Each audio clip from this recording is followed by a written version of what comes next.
നമസ്കാരം. ഇതൊരു ഫേസ്ബുക്ക് പോസ്റ്റാണ്. കണ്ടതിൽ വെച്ച് അല്ലെങ്കിൽ വായിച്ചതിൽ നല്ലൊരു പോസ്റ്റ്.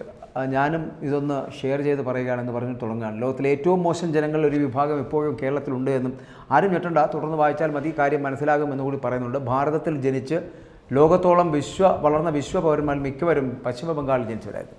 സ്വാമി വിവേകാനന്ദൻ, വിശ്വമഹാകവി രവീന്ദ്രനാഥ് ടാഗോർ, സുഭാഷ് ചന്ദ്രബോസ്, ശ്രീരാമകൃഷ്ണ പരമഹംസ, ബങ്കിം ചന്ദ്ര ചാറ്റർജി എന്നിവരൊക്കെ ചെറിയ ഉദാഹരണങ്ങൾ മാത്രമാണ് എന്ന് പറയാം. സാംസ്കാരിക രംഗത്തും കലാരംഗത്തും രാഷ്ട്രീയ രംഗത്തും വളരെയേറെ അതിപ്രശസ്തരെ സംഭാവന ചെയ്ത നാടാണ് ഈ ബംഗാൾ എന്ന് പറയപ്പെടുന്നത്.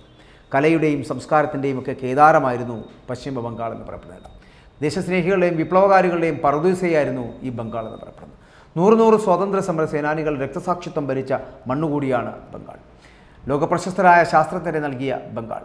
മഹർഷി അരവിന്ദനും ഖുദിറാം ബോസും റാഷ് ബിഹാരി ബോസും യോഗേഷ് ചന്ദ്ര ചതോപാധ്യായും ചിത്രരഞ്ജൻ ദാസും ജതീന്ദ്രനാഥ് ദാസും ബിനോയ് ബസുവും ജനിച്ച ബംഗാൾ.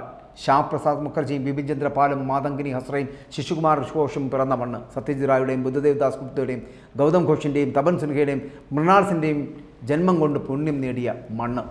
ഇന്ന് ആ ബംഗാളിൻ്റെ ദയനീയ അവസ്ഥ വിവരണാതീതമാണ്. ലോകത്തിന് തന്നെ മാതൃകയാക്കേണ്ട കലാ, സാഹിത്യ, സാംസ്കാരിക, രാഷ്ട്രീയ, ശാസ്ത്രീയ രംഗത്ത് എത്രയോ നേട്ടങ്ങൾ ഉന്നതയുള്ള ബംഗാളുകൾ എവിടെയാണിന്ന്?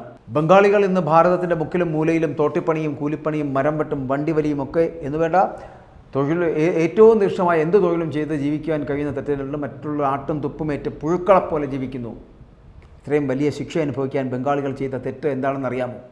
കമ്മ്യൂണിസം എന്ന വിദേശ തത്വശാസ്ത്ര സർപ്പത്തിന് തേനും പാലും കൊടുത്തു വളർത്തി അവരെ ഭരണമേൽപ്പിച്ചു. അവർ ബംഗാളിൻ്റെ സംസ്കൃതിയെ നശിപ്പിച്ചു. സാഹിത്യത്തെ, കലയെ, ശാസ്ത്രത്തെ എന്നുവേണ്ട സാധാരണ ജനങ്ങളുടെ ചിന്തയെ, വിദ്യയെ എന്നിങ്ങനെ സർവ്വതും നശിപ്പിച്ചു.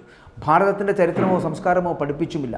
ബംഗാളിൻ്റെ മഹത്പുത്രന്മാരെക്കുറിച്ചും പഠിപ്പിച്ചില്ല. പകരം ഊതിപ്പെരിപ്പിച്ച മാർക്സിനെയും എംഗൽസിനെയും ലെനിനെയും സ്റ്റാലിനെയും കുറിച്ച് പഠിപ്പിച്ചു എന്നുള്ളതാണ്.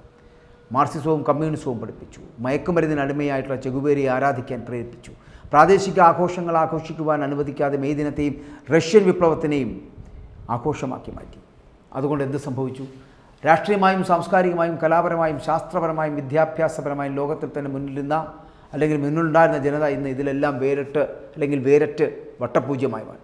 കേരളത്തിലെയും മഹാരാഷ്ട്രയിലെയും ഡൽഹിയിലെയും ആളുകളുടെ വേല ചെയ്ത ഉദരപൂരണം നടത്തേണ്ടി വരുന്ന ഗതികളിലേക്ക്. ഇതിന് കാരണം 34 വർഷം തുടർച്ചയായി CPM എന്ന ഭീകരർ അവിടെ ഭരിച്ചു എന്നുള്ളതാണ്.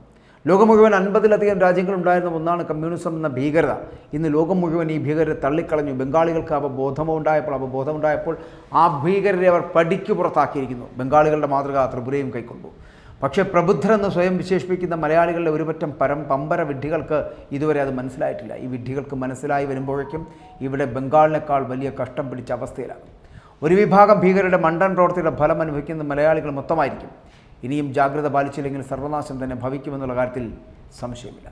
പുതുതലമുറയെ നശിപ്പിക്കും വിധ കേരള സംസ്കാരങ്ങളെ നശിപ്പിക്കുന്ന ഇവറ്റകളെ പിഴുതെറിഞ്ഞില്ലെങ്കിൽ കേരളത്തെ ഒന്നിനും കൊള്ളാത്ത ഇടമാക്കി അവർ മാറ്റുക തന്നെ ചെയ്യും.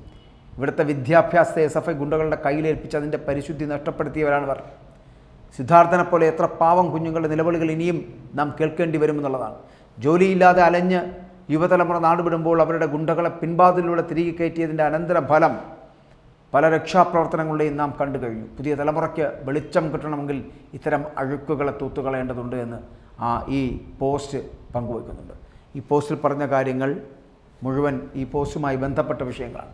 അങ്ങനെ ഒരു ഫേസ്ബുക്ക് പോസ്റ്റ് കുറിച്ച് വെച്ചതിന് പിന്നിൽ പശ്ചിമ ബംഗാളിൻ്റെ, ത്രിപുരയുടെയൊക്കെ തകിടം മറിഞ്ഞുപോയ, തരിപ്പണമായി പോയ സംസ്കൃതിയെക്കുറിച്ചാണ് പറയുന്നത്. മാത്രമല്ല കേരളത്തിലുണ്ടാകാൻ സാധ്യതയുള്ള വലിയ വ്യതിയാനങ്ങൾ ഉണ്ടാകാൻ പോകുന്നതിൻ്റെ സൂചനകൾ കൂടിയാണ് ആ പോസ്റ്റിലൂടെ പറയുന്നത്. അതുകൊണ്ട് മാത്രമാണ് ഇതൊരു വീഡിയോ ആക്കുന്നത്.